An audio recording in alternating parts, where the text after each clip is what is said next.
Gets the J.J. Watt seal of approval. Yep. Highly coveted. Wouldn't mind having a ice cold beer at that bar. What? Place to What kind of sit beer? down for a drink. Ice cold. Ice cold. I thought you said high school. Yeah, that's different. Very different. And illegal.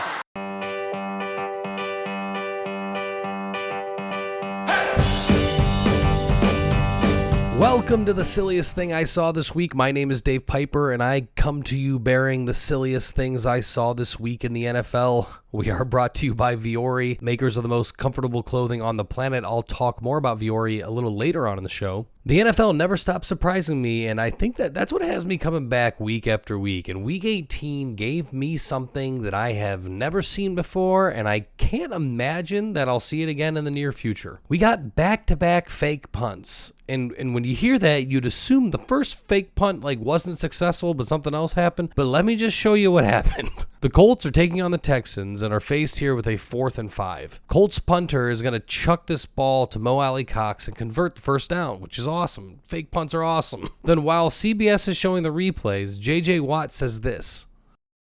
They're in punt formation on first down right now.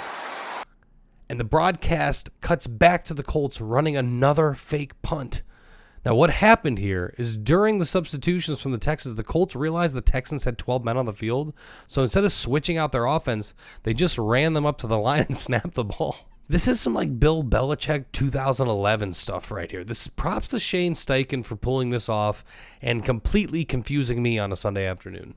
There were some exciting moments from the Browns game this week, but two plays in particular caught my eye, but for the celebrations that came after. Here at the end of the first quarter, the Bengals are knocking on the Browns' door looking to score. Burrow drops back, and his pass is tipped and intercepted by Devin Bush in return for a touchdown. There's a flag on the play, and believe it or not, that's for the celebration. That's the Marshawn Lynch celebration from his Beastquake run. And I think since then the NFL was like, hey, no more crotch grabbing. And the Browns didn't get the memo because just a few plays later, Cincinnati has the ball back.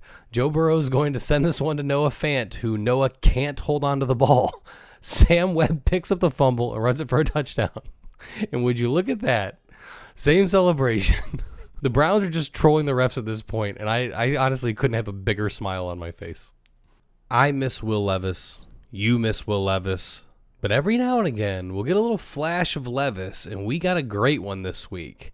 So we got the Packers taking on the Vikings here in the fourth quarter. Max Brosmer is QBing for Minnesota, and that right there is a 5 out of 5 Levises. You can't get any more Levis than that right there. So Brosmer takes the snap, scans the field, steps up like he's going to do something, and then in sheer panic tries to run away, but trips over his own lineman. He goes to the ground, manages to get back up on the feet, only to hold the ball out away from his body and just have it slapped out for a fumble. This is astonishing. The broadcast booth kind of agreed. I can't quite remember a play like that happening before. Absolutely hilarious. I hope the Vikings start Max all year next year because then I'll have a whole treasure trove of Brosmers. The silliest thing I saw this week is brought to you by Vuori, makers of the most insanely comfortable clothes that you'll ever wear.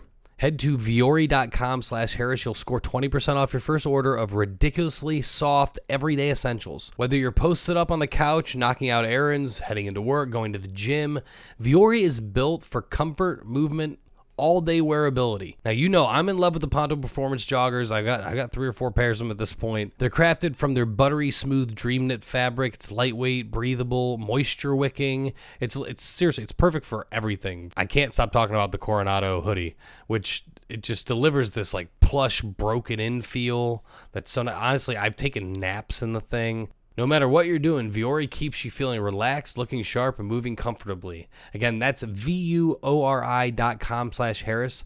It helps support the show, and they will also get you 20% off your first order. Huge thanks to Vuori for keeping me cozy. All right, let's get back to the silliness.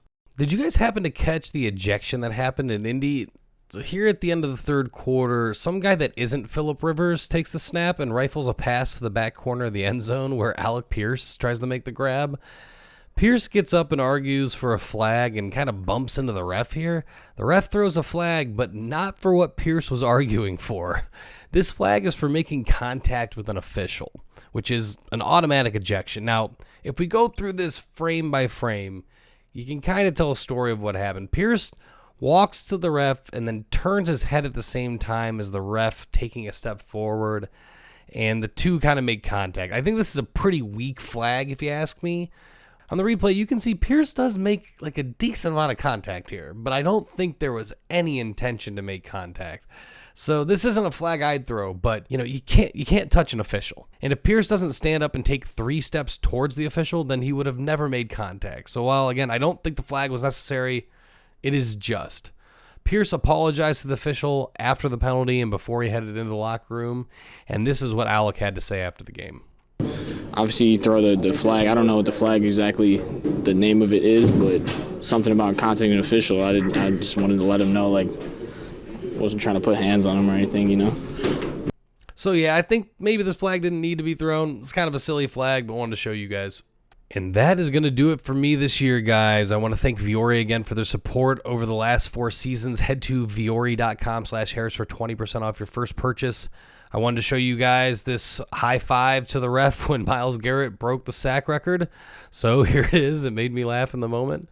I'm going to miss you guys. I'm going to miss showing you guys funny football stuffs every week, but I can't thank you enough for coming along for the ride. And who knows, maybe, I say every year, maybe there'll be some off-season videos, and I never make them, but maybe I got a couple ideas. So maybe I'll make some off-season videos for you guys. I don't know.